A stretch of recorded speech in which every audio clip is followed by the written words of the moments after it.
Agora é hora da nossa entrevista coletiva. Vamos conversar ao vivo virtualmente com o meia Neném. Ele que é catarinense, fez história na Chapecoense. Foram 308 jogos vestindo o manto do Verdão do Oeste. Aqui em Santa Catarina também vestiu, que eu tô lembrando, né? Talvez tenha outros que eu vou esquecer. Figueirense, Criciúma, lembro dele no Joinville. E lembro do Neném no Guarani de Palhoça. Acho até onde foi que tudo começou. Passou também pelo Atlético Paranaense, Goiás, Londrina, Caxias e o Veranópolis. Esse tem história. Neném, muito legal estar te recebendo aqui no Clube da Bola, ao vivo. A gente que já entrevistei o Neném várias vezes, né? Lembro dele no aeroporto, chegando com a equipe. Eita, que legal. Neném, muito legal te receber aqui. Boa tarde. Fala, Mancha, boa tarde. Eu que agradeço o convite aí. Prazer estar participando aí desse bate-papo aí com os amigos aí. Tamo junto aí. Prazer em rever os amigos aí. Neném, você já viveu isso muito na sua carreira, entrevista coletiva, né? Cada comentarista vai te fazer uma pergunta e eu começo no oeste do estado, porque lá você conhece tudo também, né? Sérgio Badá, a pergunta é tua. Azar, bicho velho, meu amigo, meu irmão, Neném, que satisfação em tê-lo aqui no Clube da Bola. Eu me lembro que quando o Neném jogava aqui, eu encontrava com ele dizia, não esquece de mandar um abraço para minha mãe lá em Palhoça, que ela tá todo sábado ligada no Clube da Bola e hoje com certeza está nos acompanhando também, né? Mas eu fico feliz em ver o Neném porque é um dos amigos que eu fiz no futebol, especialmente aqui na Chapecoense. E o Neném simboliza um momento lindo da Chapecoense, porque é o cara que tem mais número de vezes vestiu a camisa da Chapecoense, o Mancho falou aí, 308 jogos, chegou na Chapecoense, a Chapecoense era a Série D, subiu com a Chapecoense até na Série A, campeão da Sul-Americana. Então o Neném simboliza muito, né, o nosso Odair, simboliza muito, né, a ascensão, um momento bom da Chapecoense, que a gente teve prazer de viver aqui, é um ídolo do torcedor, estou recebendo várias mensagens de pessoas, né, mandando um abraço para o Neném. Só que, Neném, eu nunca consegui te perguntar isso no ar, e agora eu acho que é um bom momento para toda Santa Catarina, porque quando teve a reconstrução da Chapecoense, a gente levava muita fé no Neném e no Nivaldo, como dirigentes, porque conhecem o clube como a palma da mão, né, e infelizmente não conseguiram ter uma sequência de trabalho fora de campo aqui na Chapecoense. Para mim foram mal aproveitados. Qual é o teu sentimento? Algum sentimento de frustração, de tristeza, de não ter sido melhor aproveitado como dirigente, ou da base, ou do profissional aqui na Chapecoense, com uma história tão linda que você construiu no clube? Qual é o teu sentimento de ter deixado a função que exercia aqui na Chapecoense? E um prazer enorme rever o amigo. Ô, Badal, prazer é sempre meu, a gente sabe, dependente da profissão, né? Pós-aposentadoria, a gente ter essa continuidade de amizade, né? Você como um profissional da imprensa, eu como um profissional do atleta, eu acho que independente da profissão, mas a amizade teve a continuidade, né? Então, a gente fica feliz pela amizade do amigo, né? E respondendo a tua pergunta, a gente sai sim um pouco chateado, né? Devido a essa situação que alguns integrantes da diretoria na época, né? 2019 aí não ter utilizado, né, tanto o Neném quanto o Nivaldo, né? Eu creio que o Nivaldo também foi devido toda aquela questão da tragédia, colocado numa função que não era dele, né? Porque ele não estava preparado, né? Então teria uma função ele teria muito mais importância no momento ali, né? E eu também pós tragédia, como tu bem conhece, o próprio torcedor aqui, quem conviveu com nós aí sabe o quanto a gente foi importante naquela reconstrução. E eu era ciente, né, de que a minha importância era muito mais fora de campo, né, dentro do vestiário, conduzindo o próprio elenco, o próprio vestiário ali, para que a gente tivesse cada dia força para estar seguindo na reconstrução e já me preparando, né, mentalmente para exercer uma função no profissional, né, por tudo aquilo que eu vivi, por tudo aquilo que eu conquistei dentro do clube, né? Por tudo que eu represento dentro do clube para o torcedor.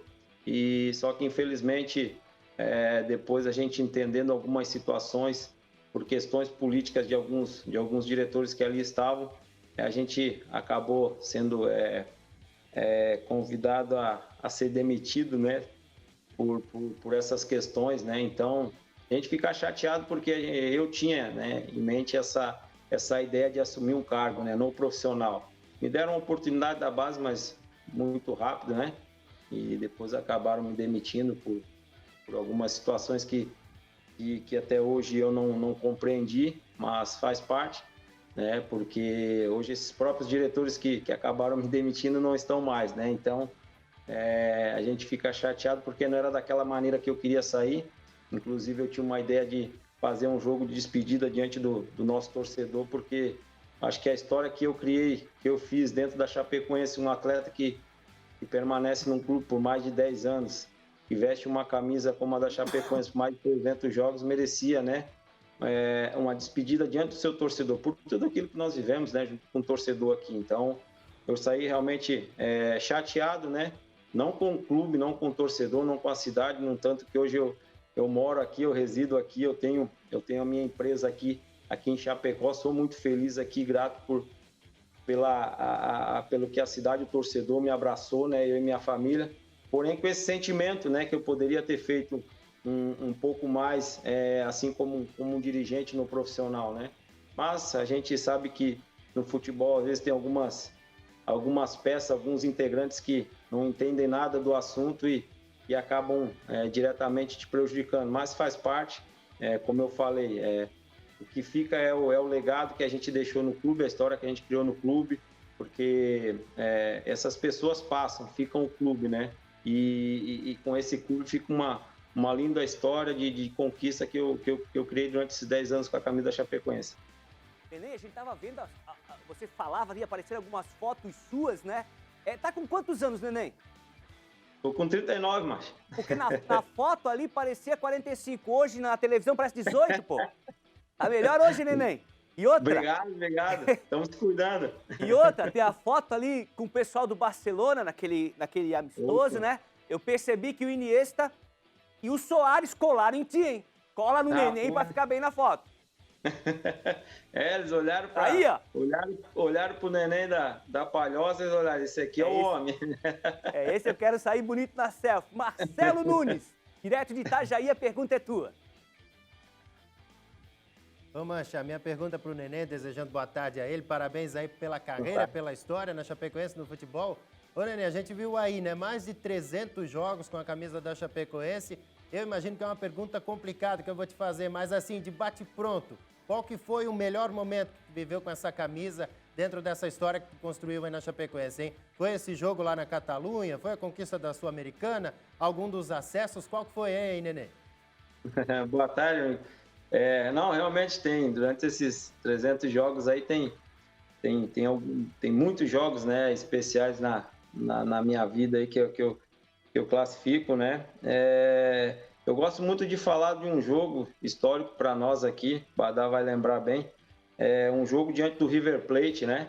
Porque era na Sul-Americana, nós perdemos o primeiro jogo de 3-1 lá na Argentina e o Guto optou por utilizar um time que não vinha jogando, né? Um time para dar oportunidade, né? E nesse jogo eu lembro que eu, Rangel, nós não vínhamos com uma sequência de jogo, né?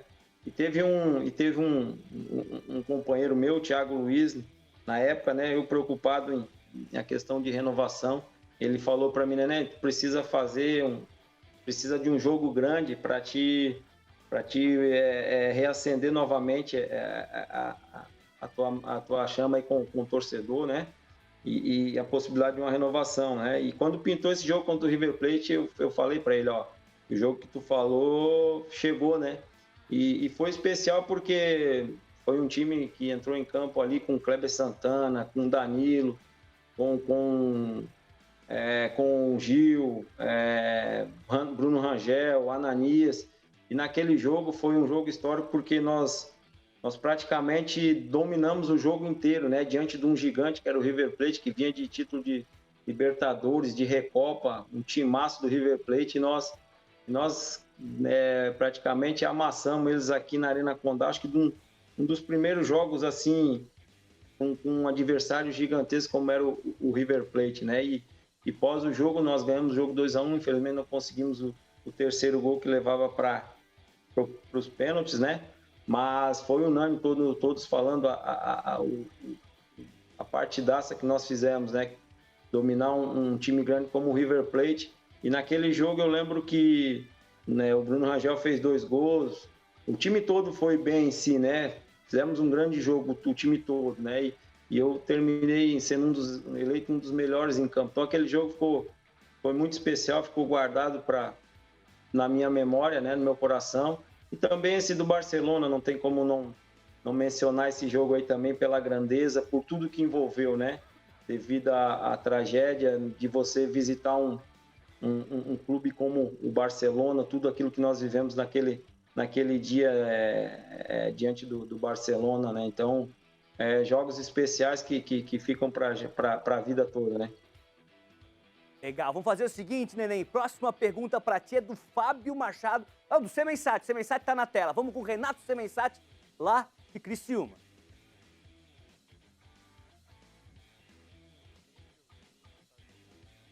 Guarani de Palhoça. Praia. Opa!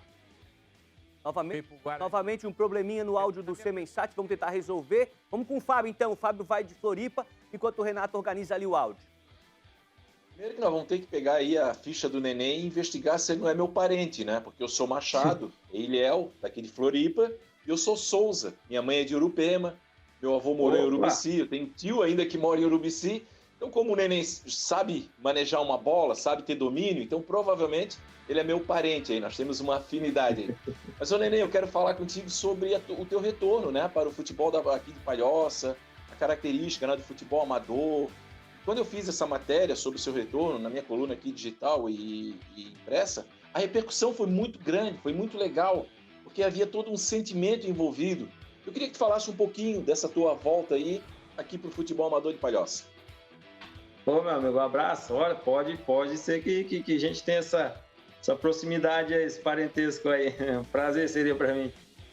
Então, alguns dias atrás eu estive visitando a minha mãe, né, na Palhoça, e como todos sabem, né, eu iniciei meus primeiros passos num campo de futebol foi no campo do Avante, ali dos Pachecos, né, na Palhoça.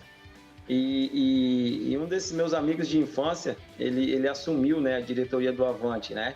Então eu tive ali, ele me fez um convite, né, de voltar a jogar, né, de voltar a pisar nos gramados do Avante, né, porque ali eu tenho as minhas raízes, né, tenho as minhas origens ali, tenho meus amigos de infância e o Avante, após 10 anos, aí voltou novamente, né, a disputar a primeira divisão do Campeonato Amador de Palhoça, né. Então, quando ele me fez o convite, eu achei interessante, né, claro, devido aos compromissos nossos, a gente não vai conseguir estar em todos os jogos, mas quero estar assim com o maior prazer em alguns jogos lá, até para reacender, né, o futebol amador da Palhoça. E eu, como esportista, sempre gostei desses momentos assim, tá ajudando a valorizar o campeonato, né. Então hoje eu sei que tem outros ex-atletas também que vão participar, né, então tá sendo valorizado o campeonato amador, né. O próprio Avante vai jogar o Paulo Sérgio, lateral direito, que jogou no Figueirense. O Gilmar Dalpozo também vai ser o nosso goleiro. Então eu sei que no Noroeste do Passa 20 também parece que tá o Galego, aí tem o Rodrigo Tissi no Paysandu. Então, claro, pós-aposentadoria, a gente como gosta de jogar, bater um futebol, jogar um futebol, eu na hora aceitei o convite aí. Para mim vai ser um prazer voltar às minhas origens, né? De voltar aos Pachecos, ali o bairro onde eu me criei, no campo do Avante, ali com o time do seu Ivo ali, de molecada ali, voltar a jogar, né? Então, para mim vai ser um prazer e foi feita uma matéria bem bacana, que eu acho que essa que tá circulando aí, você também na sua página fez uma matéria muito bacana aí. Então, acho que a gente tem que estar sempre contribuindo e ajudando o esporte, né? Legal, agora sim, Neném, a gente vai para Criciúma, pergunta do Renato Semensati, fechando a nossa entrevista coletiva. Bom, Marcelo, primeiro eu acho que o Neném jogou com um conterrâneo meu no Guarani de Palhoça, o Graia. Eu acho que ele jogou, se eu não me engano, ele jogou junto ali. O Graia jogava futebol amador lá em Presidente Prudente, grande figura. Graia. Mas a minha pergunta para você é a seguinte, Neném, primeiro, parabéns pela carreira que você teve, né, do Guarani ao Sul, voos altos, e jogou naquele super time da Chapecoense, com um dos caras mais espetaculares que eu já conheci, que foi o Kleber Santana. Você e o Kleber Santana, eu tô falando de 2 camisa 10. A minha pergunta para você é simples. Por que o futebol brasileiro não tem mais camisa 10? Sim, o Graia, sim, jogamos junto no Guarani. Tinha uma qualidade ali, baixinho, invocado, rapaz. Gostava de uma confusão com o time adversário, mas tinha muita qualidade. Ele jogou no Figueirense também, né? Como tu bem mencionou, né? Um jogador espetacular como o Kleber Santana, um meia que hoje está difícil, né, de tu ver esse jogador com essa certa qualidade, né? Hoje eu ainda acompanhando alguns jogos da Série A, vejo o Marcelo Veiga do Palmeiras, vejo o Nacho do Atlético Mineiro, que tem essas características, né? O jogador que quando a bola vem no pé, ele já tá pensando 3 vezes à frente do adversário, do marcador, né? Aquele jogador que quando o atacante dá opção, ele deixa o atacante em situação clara de gol, né? Eu vejo hoje muito isso aí devido às características do nosso futebol hoje, né? Na própria base também, os próprios treinadores já iniciam com a molecada. Daqui a pouco o menino tem até a característica de um meia, mas porém, pelas características do nosso futebol hoje em dia, de jogar com intensidade, com força, acabam tirando, né, essa qualidade, essa característica do jogador, né, e muito mais pelos esquemas táticos hoje que se é implantado, né, no nosso futebol. Hoje tu não se vê mais o meia clássico, né, hoje é 3 volantes, é o meia que era habilidoso, exerce uma função de atacante de beirada, como o próprio Everton Ribeiro do Flamengo. Então, se nós não trabalharmos na base, né, nós não for em busca e não trabalhar na base essas características, realmente já está difícil de encontrar. E se na base os próprios treinadores, os clubes também não ficarem em cima para essa busca de atletas aí, infelizmente a gente vai acabar deixando de lado essa função, essa característica do meia clássico, né? Do meia armador, né? Legal demais, Neném. Agradecer a tua participação, resenha sempre boa, né? E volte mais vezes ao Clube da Bola. Claro, eu quero agradecer, né? E pelo convite, prazer tá falando com os amigos aí. E aproveitar também para que hoje eu resido em Chapecó, temos uma empresa de agenciamento, né, VR Sport, que trabalhamos hoje com atletas, né, de 10 ao profissional. Hoje temos atletas aí promissores aí, e estamos cultivando e em busca dessas pérolas aí para que a gente possa estar dando seguimento, né, na área e também achando esses talentos, esses craques aí. Um abraço, prazer em estar falando com todos aí, sucesso para vocês. Neném, obrigado, legal demais te receber. Vou te mandar um DVD, Melhores Momentos do Fábio Machado. Opa! Pra dar uma analisada. Manda aí que a gente vai avaliar. Legal demais, conversamos com o Neném, fez sucesso aí nos gramados de Santa Catarina, 308 jogos com a camisa da